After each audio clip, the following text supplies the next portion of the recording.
Okay.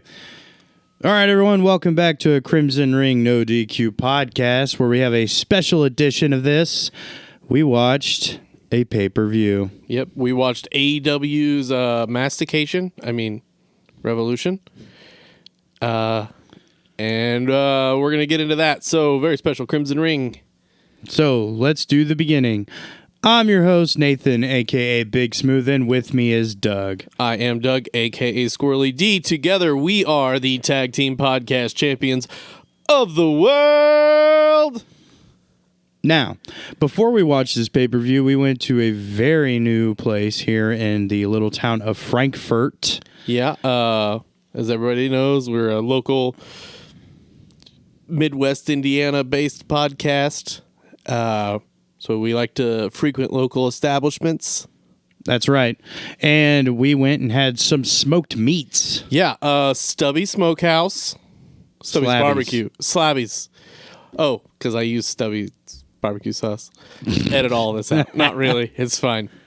So we went to Slabby's barbecue. Yes. BBQ. Yeah. On the Facebooks. Yeah. Well, anyways, it was delicious. It was great.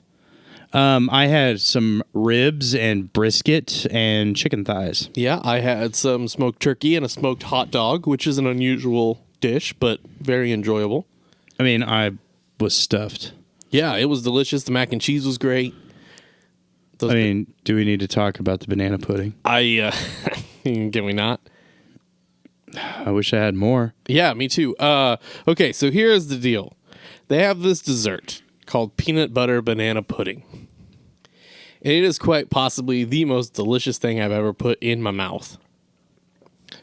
It starts with your classic banana pudding, but instead of vanilla wafers, they use Nutter Butters. And they also line the bottom with fresh bananas. Yeah, that was probably the greatest surprise of all. Yeah, I loved that because I like bananas in the banana pudding, but I find that if it's mixed in, that the bananas get too mushy. Not this way. No, it was beautiful. It was magnanimous. I don't think that's the word I want to use, but that's the word I'm going to use. Okay. I thought it was delicious. Yeah, that's a good one too. So anyways, hopefully we can do some promotionary stuff, or just like get this guy on. Yeah, we should at some point in time. get him on and talk to him, probably on Dadcast. Yeah, because that's the interview show. We're just the wrestling podcast. We're the funny ones. So we got ourselves stuffed with delicious smoked meats, and then we came back and watched a wrestling pay-per-view, AEW Revolution. I'm going to go out on a limb and say it's the best pay-per-view of the decade. I mean, didn't we do that with every AEW pay-per-view? Yeah. All right, well, let's start in with the buy-in. On the buy-in, we had SCU versus the Dark Order. Yeah, no, this was a good match. It had a lot of storytelling. There's a lot of build-up over the past month or so, teasing whether or not Christopher Daniels was the Supreme Chancellor Valorum or whatever. The Emperor? Yeah. Of the Dark Order? Yeah. Yeah, okay. Of course, Scorpio Sky, freaking fantastic. Yeah, most athletic looking man. good. Evil Uno looked good. Evil Uno looks good. Something I don't know if we talked about last night, but in watching highlights, I noticed at the end of the match, Evil Uno did the delete sign. Really? Yes. I didn't notice that. I didn't notice it last night, but, Reddit doesn't miss anything. No, of course not. So is that a tease? Maybe. I hope. He is a free agent as of today. Is it March 1st? As of today. That's All what I right. read on Twitter's. We watched this on Bleacher Report. Yeah. And I really enjoyed Bleacher Report. Did a great job. We had one little pause of maybe 3 seconds right at the beginning, right as it was going into the pay-per-view proper. Yeah, but that was it. That was it. Yeah. So Bleacher Report, and this is where I'm going to read. Basically, make sure we're following along the match card. Yeah. And not doing it from memory. But they gave this match a C+. I thought it was a solid match. I'd give it a B. I don't remember any botches. I think it went off pretty well. Scorpio and Frankie Kazarian are awesome. Stu Grayson is just a beast. Eva Uno looking good. I mean, I didn't like them when they first showed up at Fyter Fest? Yeah. I don't like a human chair. No, but they dropped that, and now they're this weird multi-level marketing. And I appreciate them dropping that because I don't like a human chair. Yeah, I don't know. I don't remember any botches, but I also don't remember anything to write home about. Well, I mean... So, it was a solid match.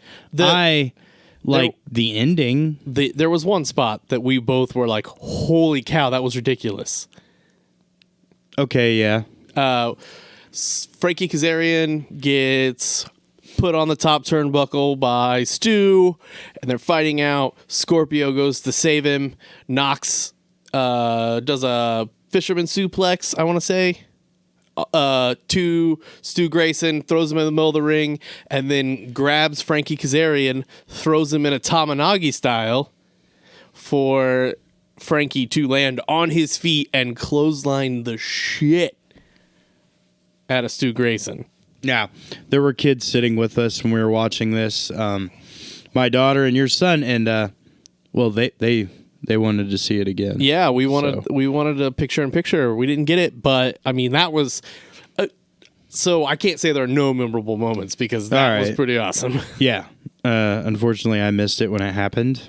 I'm sorry too. But I mean, I'm gonna go back and watch it again, so it's not a big deal. Yeah, you were thinking about that banana pudding.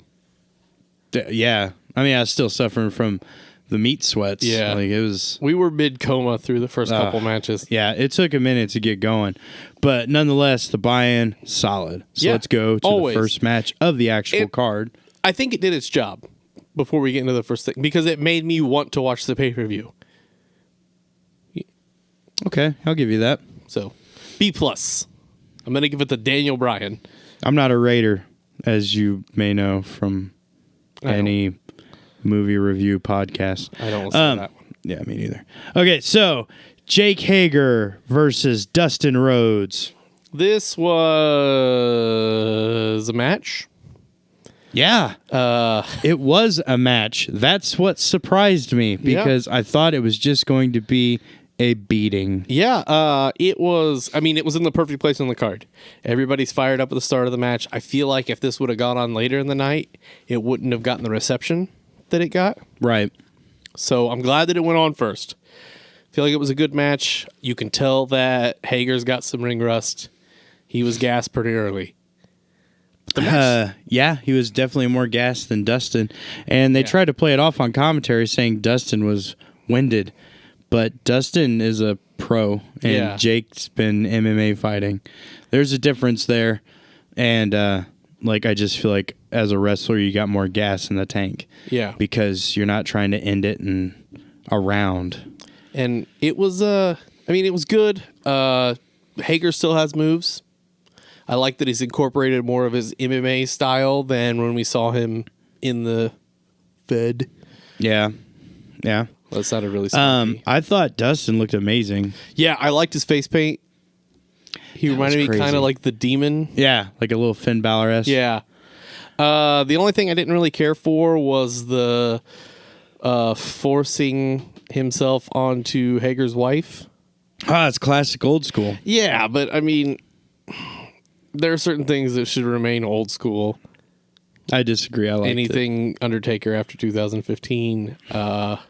Anything Jim Cornette says after 1977. Oh, well, let's not bring Jim Cornette into it. Let's not make it a bigger ordeal than what it was. Right. But that part kind of took me back. I don't know if they're going to. It seems like. Did you get the impression they were going to bring her as more of an on-air personality? Maybe as like an anti-Brandy? I think it was just a one-time thing. Just a one-off? If they incorporate it like later to another match later on, as long as it doesn't keep lingering around, I don't see a problem with it. Yeah, I got a very Kimberly Page vibe, which is not a good vibe. I was a Nitro kid, and I loved DDP, but I hated when his wife was on because it was just so crazy. You didn't like Kimberly? I mean... Really? Aesthetically, but not like as a performer. Aesthetically, I like that. Good job. Over and all, This match was given a B by Bleacher Report.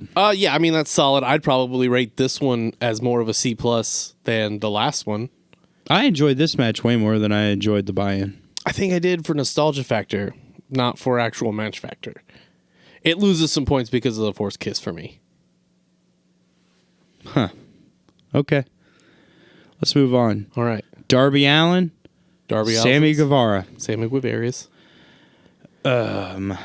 This match almost didn't even start. Dude, this match was bananas. This was the match of the night so far. Yeah, well, I mean, you got two young lions. Yeah, Young Bucks. No, I didn't say young bucks. I mean, but there are Young Bucks. They make the young bucks look like old fucks. Yeah. Yeah, so, no, you got two younger guys trying to make a name for themselves on the card. I think they're both 23. God, I don't know. Maybe They even old Sammy's enough to 22. drink? I know Darby Allin's is 23. You love screwing up his last name, don't you? Yeah, well, there's Sammy. Yeah. Okay. Sammy reminds me of Razor Ramon. In the fact that he has such smarmy attitude, but the kid can go in the ring. I liked Razor Ramon. I like Razor Ramon too. I like Sammy Guevara's. No. You don't like his personality. He plays a great heel. I'm going to give him credit where credit is due. He's a great heel, fantastic athlete. Yeah. But I don't like his character. But I'm not supposed to like his character, Right. and I recognize that. I like Darby. I like Darby Allin's ring work. Okay. It's hard to say he really has a character. He's just like quiet. He's gothic Devin Sawa. He is Gothic Devin Sawa. Yeah. Or, shout out, Gothic Devin Newmaker. I don't know that guy. He's a fan of the show. Oh, good. He'll pop real hard for that. Will he? Yeah. Can we hear him if we listen real hard? Yeah, I heard him. All right, He good. was like, yeah, and he talks about me on the podcast. So, actual match, not very long. No, but I mean, we had probably 5-6 minutes of outside the ring just beating the hell out of each other and stuff. It was insane. We had 2 table shots, the skateboard bit, which was, it was good. Don't forget the Spanish fly from the top rope. Yeah. Good God. And then also the Darby clipping his feet on the suicide dive. Yeah. I thought he was done. Yeah. He hit his head hard. But all in, Darby Allin defeated Sammy Guevara. Yeah, solid match. Definitely match of the night so far. And this one gets an A from Bleacher Report. It gets an A for me too. Great storytelling. They gave Darby a win, which I feel like he really needed. Yeah. Because, he was starting to feel like a jobber. Yeah. And I didn't want that. No. I don't want Sammy to get that way either. No, but if somebody in the elite needs to eat a pin, it's going to be Sammy. Somebody in Elite? Inner Circle, whatever. Yeah, okay, thank you. Yeah. It was somebody in the NWO. Not the NWO. It's like New Age Evolution, Ooh, that's a good one. but better. Yeah, it is like the Evolution, isn't it? Yeah. It really is. Okay. This was an exciting appetizer at a main course that we're getting ready to get. Yeah, this was... Whew. So we have the AEW Tag Team Title match of Kenny Omega, Hangman Adam Page, and the Young Bucks. Yeah, this was... Holy shit. And I felt, honestly, like, man, that Samuel Guevara Darby Allin match, these kids are leaving everything out there trying to steal the show. And then this shit happens. Yeah. 33 minutes? Is that what it was? I think it was 33 minutes long. Oh, my God. This match, it felt like it was never going to end. No, and it, like... I'm going to say something, and then I'm going to immediately backtrack on it. Okay. A lot of matches with good storytelling start slow and build. This match had some of the best storytelling I've seen in decades. Yeah. But started at 11 and ended at about 67. Yeah. It was ridiculous. Adam Page Oh my God, This dude is the hot. stuff with him and Matt. Yeah, in the beginning. In the beginning, Yeah. it builded, or it built. Like it was just insane. Like, Yeah. and you could see that it kept going. And like Young Bucks are natural heels, man. They played heels so well. They went after Omega. Like the stuff they were doing was nasty. We had, I don't know, not. One of the things I liked about it was it wasn't 87 super kicks. No, I think there were 5 Maybe. in a 33-minute match. which is ridiculous. And that's from the 4 of them. I know Paige did one, Omega did one, I think Nick did 2 and Matt did 1. Matt did his suplex thing. Yes. But I mean, you can't have a Young Bucks match without that suplex spot. Well, I mean, everyone got their shit in. Yeah. Cowboy shit, Young Bucks shit, Omega shit. Yeah, like it all got put in. We had Omega bringing back the Terminator persona for part of this match, which was cool, and I hope like is a thing. We had Hangman. Hangman did everyone's finisher. Yep. Everyone's finisher. Yep. The spit in the face. Oh, that was so good. And it was there, like you could see it. The camera work on that was perfect. Yeah, I think they only messed up one time on the camera work.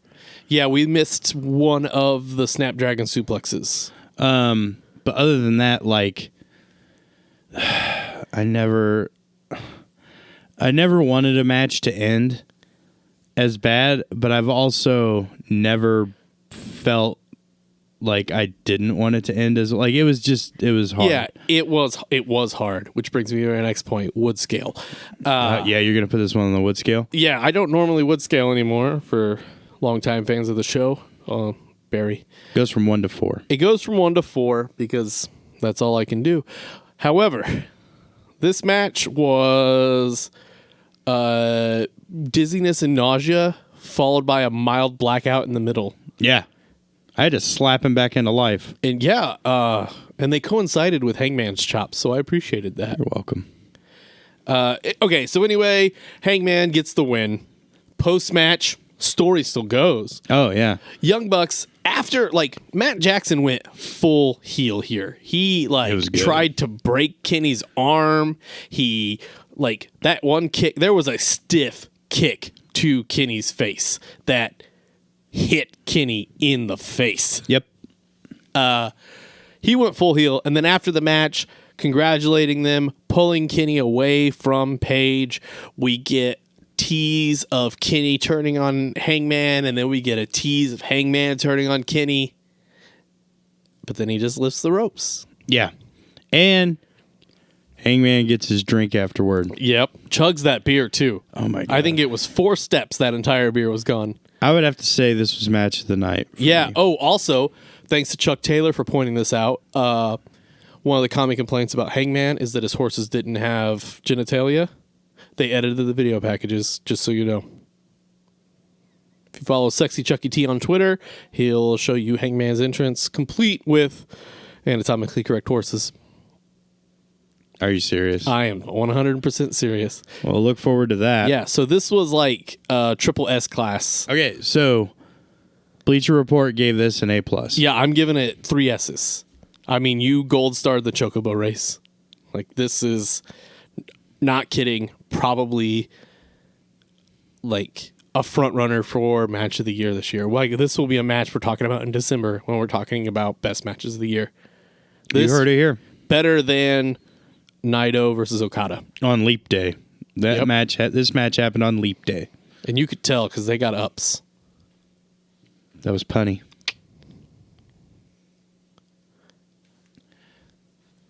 Yeah. All right, let's talk about AEW Women's Championship match. Chris Statlander versus Nyla Rose. Yeah, here's the thing about Nyla Rose. Nyla Rose is really, like, gotten a lot better. You can tell that Nyla Rose has been practicing, and there's been a lot of improvement there. So, congrats. However, this match was not very good. No, let's talk about this. Bleacher Report gave this match a B-. I give it like a D. Yeah, this was by far the lowest match on the card. Yeah. This was like, and I don't want to, like, up until very recently, women's matches have been known as restroom breaks. And this is the only match of the night where I felt like I could get up and go to the bathroom. And I don't think it's because it was a women's match. I think it's partially because Nyla Rose isn't very, like, is still not super great in the ring. Does give off like a monstrous persona, filling the Awesome Kong slot that we're missing. I'll tell you, was it the Beast Bomb off the ropes? Did not like it. Oh, that looked like it hurt. I felt like she was going to break Chris in half. And also, we got to remember, Chris did have the flu, like, this whole week. Yeah. So, well, I don't think... she's not up to... Yes, Nyla has improved. Chris Statlander, amazing as always. Yes. This match could have been a lot better. Here's something that I was going to talk to you about last night, but I saved it for the podcast because, you know, we're not that interesting otherwise. Got it. You remember several episodes ago, maybe 4 or 5 months ago, we talked about how there could be great performers that just don't have chemistry together. Like Stone Cold Undertaker was your example. Yeah. I think this is one of those. I just don't feel like they mix well, oil and water. Maybe. I just didn't feel it.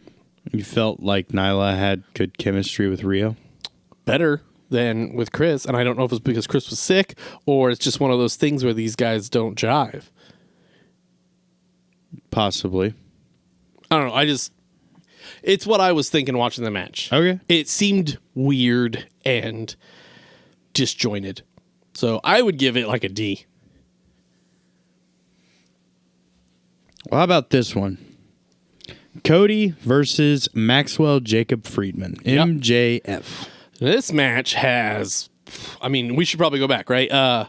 This match obviously comes out of Full Gear, which is the last pay-per-view where MJF cost Cody Rhodes his only title shot. Yep. The only one he's ever going to get. Now, okay, maybe we can talk about that later. But that's the way it is, Doug. Is it he only got one shot against Jericho, or he only gets one shot ever? Like since, you know. I'm not entirely sure how that goes. But MJF cost him a match, so Cody's been gunning for him for 3 months. MJF gave him, we thought 3, obviously 4 stipulations in order to fight him at Revolution. That's right. The first stipulation was he couldn't touch MJF. Until the night of the pay-per-view, which he succeeded in.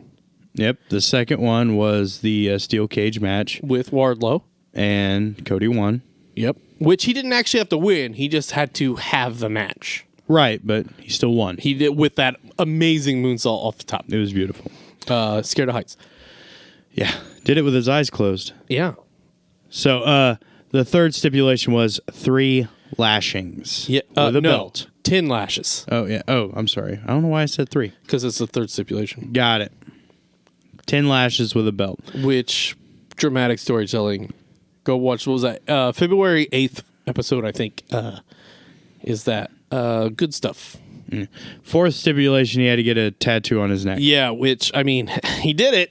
He did it, guys, but that is just atrocious. No, that wasn't one of the stipulations. Are we sure? Was the other stipulation having the shitty band? Okay.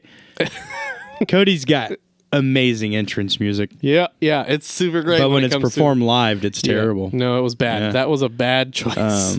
Then the tattoo of the Nightmare family crest. Yeah, which looks like a Decepticon crest. I didn't like it. I don't like it either. It's terrible placement. But I got a tweet earlier from a friend of the show, Brian Pillman Jr. Go ahead. He said, regarding Cody's neck tattoo, it's simple. He's wearing it on his neck, so it's always visible. Can't be covered up easily. It's symbolic of him going, quote, all in on his brand and his company and not having a backup plan. It means he's literally got his neck on the line for the AEW industry. I thought that was interesting. Sounds like a guy that wants a job. Yeah, Brian Pillman. Just needs to get away from Teddy Hart. One can only hope one day. You know who he looks like? Brian Pillman. Yeah. That's no joke. You douche. Yes, he does look like his dad. And he's an amazing talent, and we hope to see him in the big leagues of AEW soon. Yeah, I feel like he will end up in the WWE. But enough about all that. MJF and Cody had, oh God, this was a classic chicken shit heel versus a face type of match. This is old school at its finest. This is Flair versus Steamboat. This is... No, that's not That's a little much. Yeah, okay, this is Piper versus Steamboat. Okay, I don't even think I've seen that match. Yeah, no. They did that. Piper and Steamboat? Yeah. When? 86, they had a big match, NWA. I don't think I've ever seen them go at it. That's what I'm getting at. Anyway, this felt to me like old school, like NWA 1984, like wrestling, like Harley Race, Dusty Rhodes, like... Okay. Nostalgia factor was huge. Well, man, you said last night that MJF is like a modern day Ric Flair. Yep. And then he came out in that like Flair robe. Yeah, with like the Burberry pattern. Yeah. Still had a scarf pattern on it. So good. It was fantastic. Yep. The ending of this match was literally the icing of the cake. Yep. For him to reach in his trunks and get the ring and punch Cody in the head with it and then put it back in his trunks. Yep. This is shit we haven't seen since the 80s and 90s. MJF is the best heel in the business. No doubt. Hands down. He may not even be playing a character at this point. He may just be that big of a douche. He could be, if he stays healthy, I would put him up there, like, seriously with, like, Piper Flair level heel. Okay. Bleacher Report gave this match a B+. I think it's way better than that. Okay. I think it's A-. I don't know. I'm going to go ahead and... It's got to go up one. Here's my problem with it. The opening, I did not care for that much. Okay. All of the theatrics and fanfare, and it was cool that Green Arrow was there and QT was there and Cutler was there. Like, I like that. I liked the matching tracksuits. I don't understand Daisy Duke Brandy. I don't either. I liked the fact that Dustin was there. Yeah. But it just, I don't... This was about him beating up MJF. This should have been him. It shouldn't have been a band behind him and all of his friends hanging out in matching weird Power Ranger suits. And I would have liked it better if it were him, completely serious, just coming to the ring. Okay, but does that affect the grade on the match? To me, it does. The match for me starts when the music hits. Okay. For me, it starts when the bell rings, I'd like to say that. No, but the theater. Darby Allin match kind of throws that one out. Yeah. And also the end of the match, I feel like a lot of people missed that MJF put the ring on. I liked that he was showing it after the bell ring on the ramp, but to me, that's part of the whole match. Right. So you don't think a lot of people got what happened? I don't think a lot of people got what happened. I wish he would have maybe wound up, showed it, and then popped him. Right. That would have been my only complaint with the match. Yeah, and I don't think we really caught it until the replay. We caught it when he put it back in his pants. We didn't see him take it out or put it on, but we saw him put it in his trunks because we were like, "Oh, does he have a foreign object? Does he have brass knucks?" Now I want to point out at this point, you were super stressed about time in general. Yeah, because I thought that. Yeah. And then you kept teasing me about the finger poke thing, and it got in my brain. So, I kept teasing that Jericho Moxley was going to be finger poke of Doom 2.0, that Jericho was just going to finger poke Moxley and then pin him for the win, and you were stressing it. I was, because this match went on for a minute, but all Cody matches go on for a minute. The other thing I didn't care for on the match, I don't like Brandy getting involved. She's not a good wrestler. I don't believe it. Okay. The jump and the Wardlow basket catch? Yeah. No. Then the kick in the head to Arn Anderson. That part was cool. That like part was that? cool. I feel like if it were QT that actually had tried to do a splash instead of her doing some weird cheerleader basket toss catch, Right. I would have believed it more. Brandy doesn't. She's not a good wrestler yet. Okay. Moving on. We got Orange Cassidy versus Pac. Yeah, this match. I mean, I've seen him. I've since I saw him on the Double or Nothing pre-show. I really dove into his career, and I've watched a lot of his matches, and I know about his time as the Fire Ant and all that. So I've seen what he can do. Bless you. Thank you. But I think this is a lot of people's first introduction to an actual Orange Cassidy match. Okay. So what did you think? Because you haven't seen a lot of his stuff. It was by far super entertaining to see the character that's his sloth style, Yes, as they put it. I love that. When he rolled out of the ring and they kept rolling back and forth. Yeah, I liked when he got caught. And then started laughing about it. Like,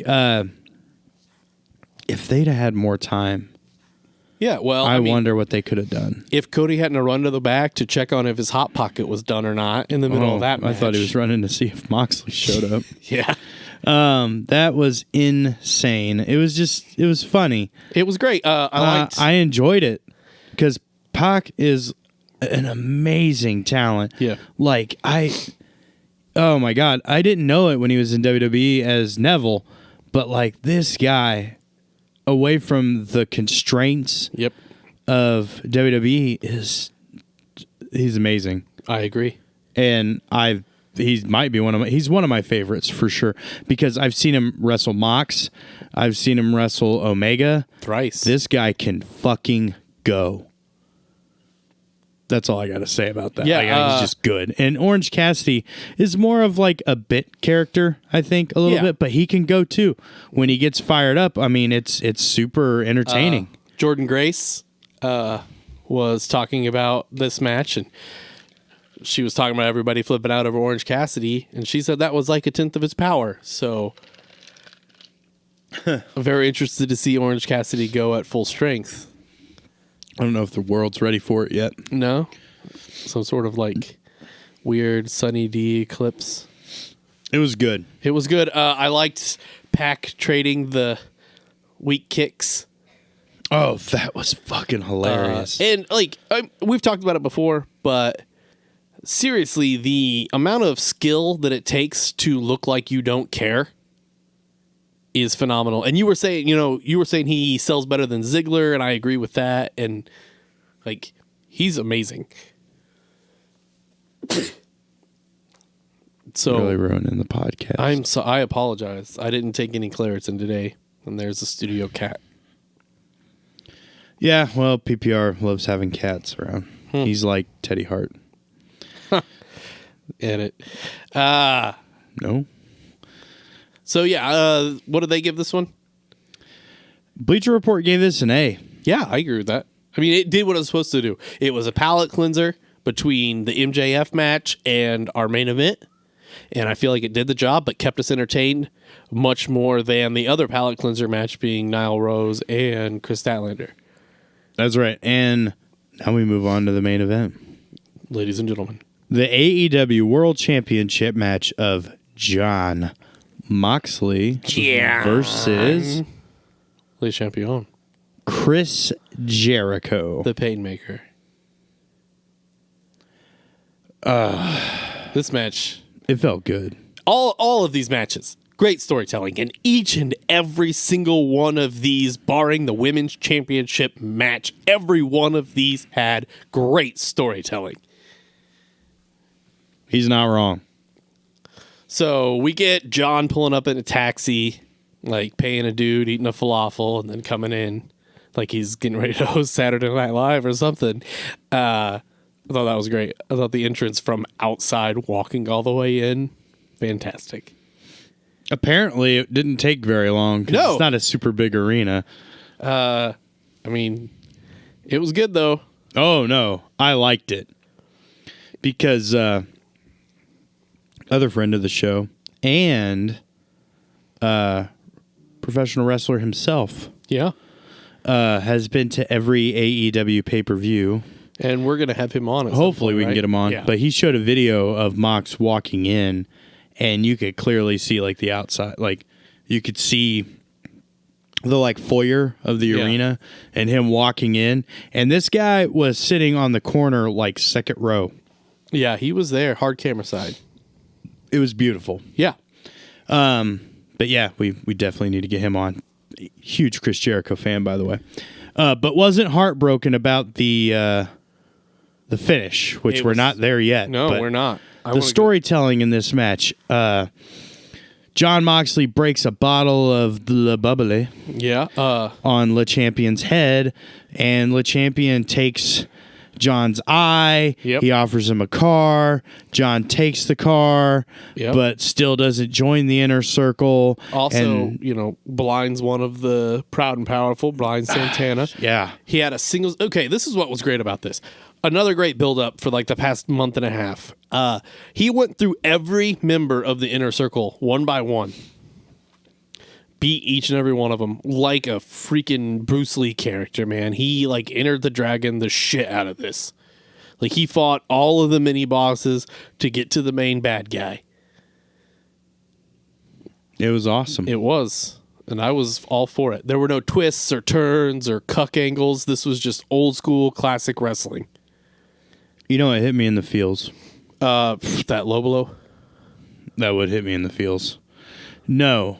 After the match was all said and done, John hits the paradigm shift, Yeah. takes out Jericho, and becomes the new AEW World Champion. Yeah. Reveals that he didn't get his eye. Well, he did poked that out. before the paradigm shift. Yeah. But that was awesome. That was good. Yeah. Because I didn't know how they were going to run that for the rest of his career. I would have been super cool with it if he just always had an eye patch. Yeah. Okay. He cut a passionate promo. Yeah. It felt real. It was real. That's because he was winging it. He didn't know Yeah. what the fuck to That say. was, when they, like, his music came in like it was the Oscars. And he was like, hey, what the fuck? Oh, that was good. After the bullshit that we've had from WWE the last week, where they put they 6 take years? the title, well, yeah, but they take the title off of a perfectly good champion and put it on an Great old champion. man. They had like a real organically over character. Basically, they used Goldberg to pass the title off again. Yeah. But to see a real world champion, and not that Chris Jericho, not to diminish that guy, because Chris did the deed. Yeah. You know, he handed the title off to Moxley. Moxley's going to run with it for the company. That's fucking professional wrestling. Yep. And the garbage that you're paying $11.99 for every month is exactly that. Oh, also, I read, side note, because I do want to talk about this match. There was a lot of great stuff in this match. But before we get into that, the WWE supposedly starting with SummerSlam is taking their big 4 pay-per-views off of the network and making you buy them again because sales are down so far. Well, that's because AEW is making money. Yeah, so Rumble, Mania, SummerSlam, and Survivor Series. Yeah. I won't be watching them Yeah. because I'm not paying $60 for hot garbage. Nope. Even if it is 12 hours long. Yeah. I didn't mind paying the $50 to watch Evolution because it was a fucking good pay-per-view. Okay, so let's talk about this match a little bit because there's a lot going on here that was great. We got a lot of fighting in the stands. We had Jericho doing all of his best bits with the ringing the bell, the running the camera. We had some pretty obvious blood packs, but then legitimate blading. And then I think his finger got like hurt on its own. But he had a pretty big cut on his finger, which he used for effect on the eye. Sold the eye damage. Well, all of the inner circle trying to come in, and then Aubrey Edwards doing the weird ass spinny, like you're out of here thing, and the crowd going nuts for it. That was good. And then Sammy with his weird pink underwear coming out and smacking him with the title. Didn't like that. But you're not supposed to like it. Right. You liked that you didn't like it. Yeah, I don't like Sammy Guevara. But you're not supposed to. Yeah, I know. He's the modern day Eddie Guerrero. Shut your fucking mouth. He's the modern day. Don't ever call him Eddie Guerrero. Eddie Guerrero is one of the greatest wrestlers to ever live. I agree. Sammy is nothing like that. I disagree. He's basically Rey Mysterio's nephew. No. Yes. No. Yes. He's got the arrogance and smarminess of Eddie Guerrero. The moves He of is Rey Mysterio. like Chavo Guerrero. No. And I'm not even wanting to say that because I think I hold Chavo way higher than this guy. I don't know, man. He's got moves and he's got attitude. I think he's going to be something. He's not Eddie Guerrero.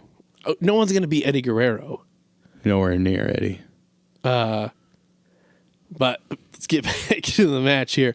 The end of it. We have heat now, pal. I apologize. I back off. Yeah. I take back everything I said about him not being Eddie Guerrero. Whatever. Go ahead.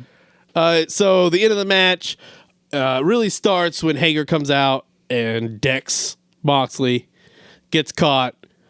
Proud and Powerful, Santana and Ortiz, and Hager get thrown out very ceremoniously. Oh, good. Good job, so Aubrey. So good. Good job. And then Sammy comes in, smacks him, and runs through the crowd. He pops him in the eye, the other eye, the good eye. Thinks it's over. Out of nowhere, Randy Orton style, hits him with a paradigm shift. Takes the eye patch off. His eyes grown back because, he's Wolverine, but not Rabbit. Must be the WWE insurance that Renee gets. Hey, man, it's pretty good stuff. He did say "I love you" at the end of that. I thought that was very nice. That was beautiful. Hits him with the jumping paradigm shift, which is in New Japan is called the Death Rider. That's his finish in New Japan, which I thought was nice because now he is Johnny Two Belts. Yeah, he is the IWGP United States Champion and the AEW World Heavyweight Champion. So wins the match with great fanfare. Jericho, not only does he do the job, he gets out of the ring, which is very un-Jericho-like, but super appreciated. He sold it all the way to the back like a true... but he didn't throw a fit. Like a true champion would, He did a good job. He did a great job. Super proud of him. Everybody, that was a fantastic match. It was the second best match of the night for me. Yeah, the Bucks match. God. You can't beat that thing. Yeah. That was just like... I don't want to use audacity in a good way, but that's the only way I can describe that match. Just that match had the audacity to be that fantastic in the middle of the card. It wasn't fair.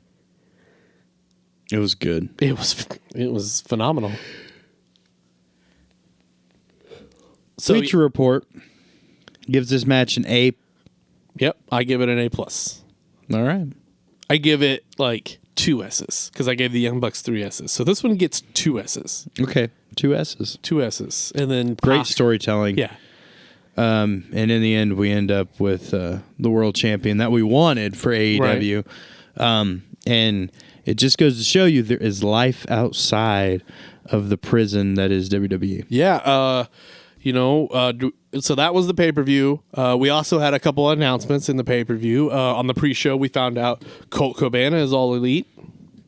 Is he All Elite? He is. Tony Khan announced in the scrum after that Colt Cabana has signed a contract with AEW. You know what else happened I thought was interesting? Colt Cabana, NWA wrestler, former NWA wrestler, now AEW wrestler. Yes. Also, from Chicago.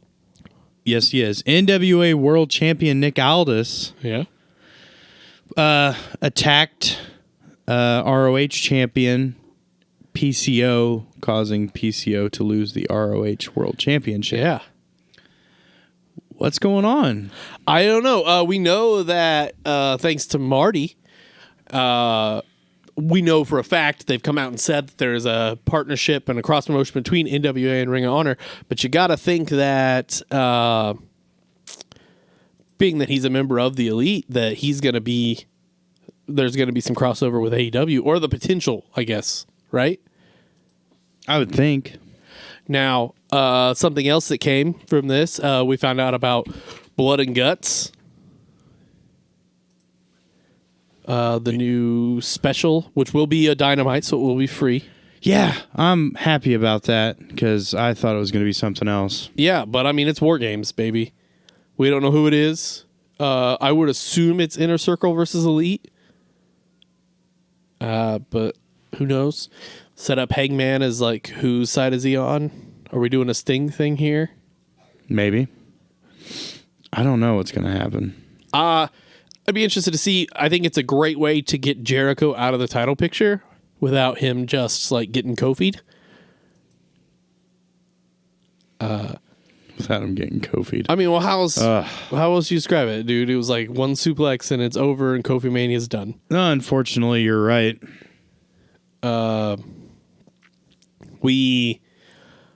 So my guess is that we get, Le Champion, Proud and Powerful, Hager, and Guevara versus Cody, because now the MJF feud is done. Cody, Dustin, Young Bucks, and Omega, or possibly, Page, Omega, Young Bucks, Cody. Is Page going to join or not? Yep. That's what I'm wondering.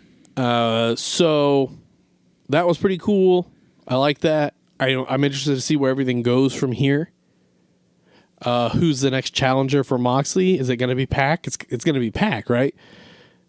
It's too early to pull the trigger on Hangman, even though he's like super over, because that story needs to play itself out. I don't know. Is it Pac right now? How they're going to do it? Well, we saw Jeff Cobb come in for one episode as the enforcer, right?